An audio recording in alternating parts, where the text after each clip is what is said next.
If you've been thinking about getting a Kawai Novus NV10, this guy right here, or just a hybrid piano in general, you've probably been wondering whether it's worth the cost, it's a pretty substantial cost, and whether it really feels like a genuine acoustic piano. In this video, I'll break down my first impressions of the Kawai Novus NV10, why I decided to get one for my teaching piano, and what great features it has for teachers and students. As a piano teacher, I've personally espoused the value of acoustic pianos for many years, so it was no small decision for me to get a hybrid piano this time for my teaching space.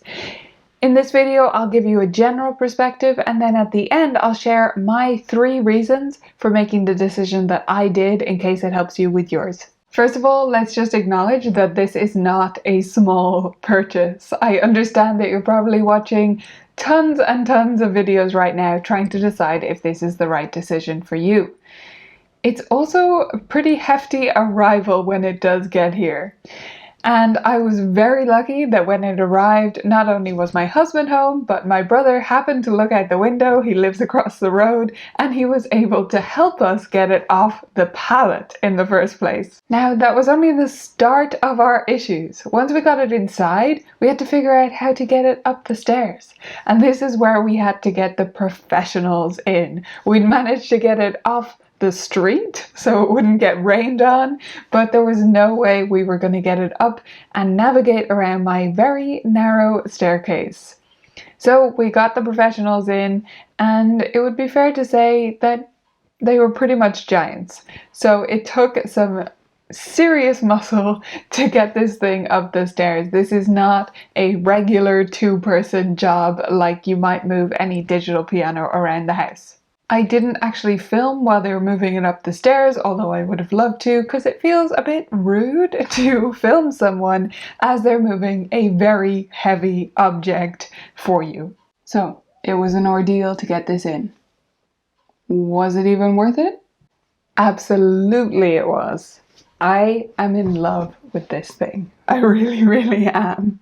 I'm going to go through a few of the features. Like I said, I'm a piano teacher. This is a piano teacher's perspective. This is not about me showing you every feature, and there are certainly videos out there to do that. What I want to do here is give you my rundown of my favorite features so you can see what's important. Number 1, this is a grand piano in style. That's something that's actually pretty rare where I am. I never got to practice on a grand piano growing up. The only time I played grand pianos was when I went into exams. There's no space. We don't have houses that can accommodate grand pianos. And so if you're in the same boat and you want to have something similar to a grand piano in the feel, yes, but also in things like the placement of the music stand, that can be really wonderful.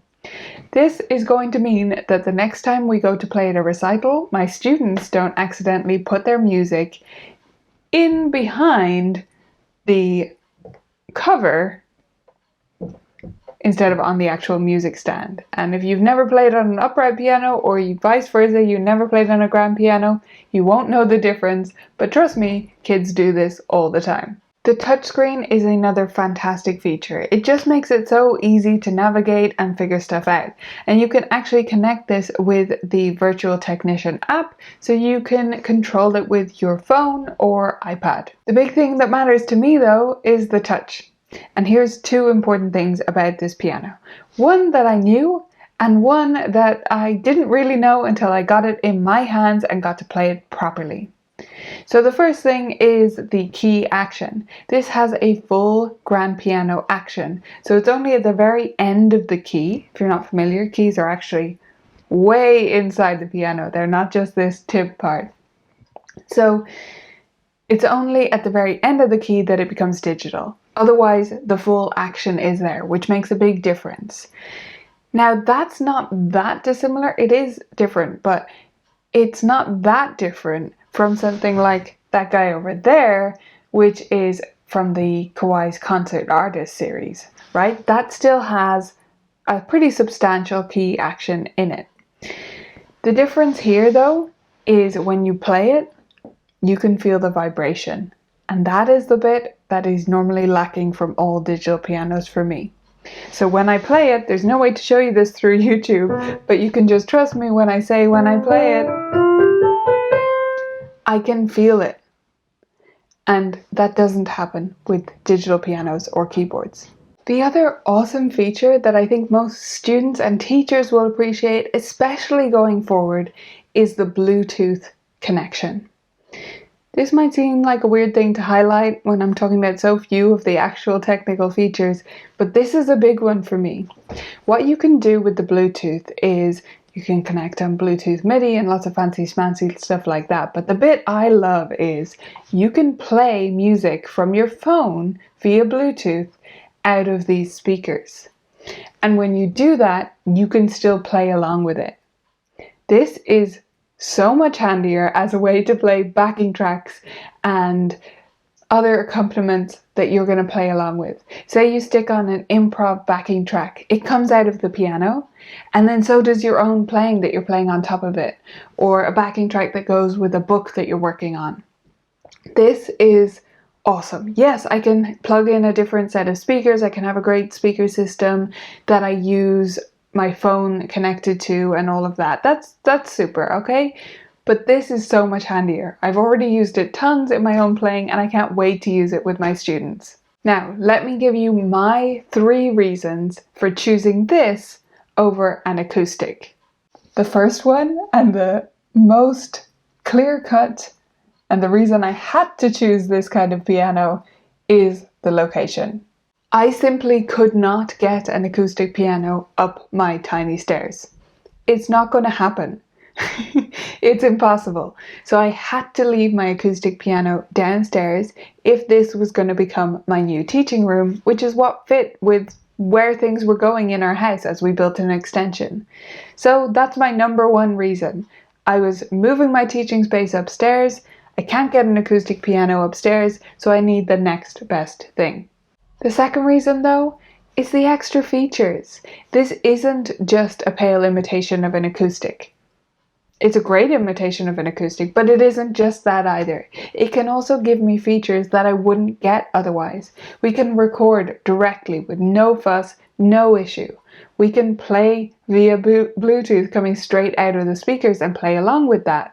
Also, we can get grand piano features that I'm not going to get otherwise. We're never going to fit anything except an upright acoustic. So simple things like having a middle pedal. That's never been open to us before. Having some of the touch of a grand piano. And of course, we can get different grand piano sounds using the amazing Kawai library right there. And you can adjust it right there on the touch screen, which is really handy and really flexible. Now, number 3 for choosing this instrument specifically. There are not that many, but there are a few hybrids on the market these days. So why did I go for this one, the NV10? Well, I like the grand piano aspect, so that's why the NV10 versus the NV5 in this teaching space. But the reason I went for Kawai is honestly, I just like Kawais. And this is something you have to discover for yourself. You have to go and play a lot of instruments. Some people will play a Kawai and they'll go, yuck. And some people will play a Yamaha and they'll go, yuck. I'm in that camp with the Yamahas, at least with their acoustic pianos. Their digitals, I like their P series. I think they're really good quality, but I don't like a Yamaha acoustic. And so I knew I wasn't going to like, and I didn't like their hybrid version either. It's just not my style. It doesn't suit my fingers. And yeah, this is a teaching piano. It's for lots of people. But ultimately, I'm going to play it the most. And so I want something that I love. So there you have it. That's why I chose this piano. That's why you might love it too. Let me know if you have any questions about it, if you want my perspective on something in the comments below. I'd be happy to help you out. And if you liked this video, if you thought it was helpful or entertaining in some way, please hit that thumbs up before you go on with your day.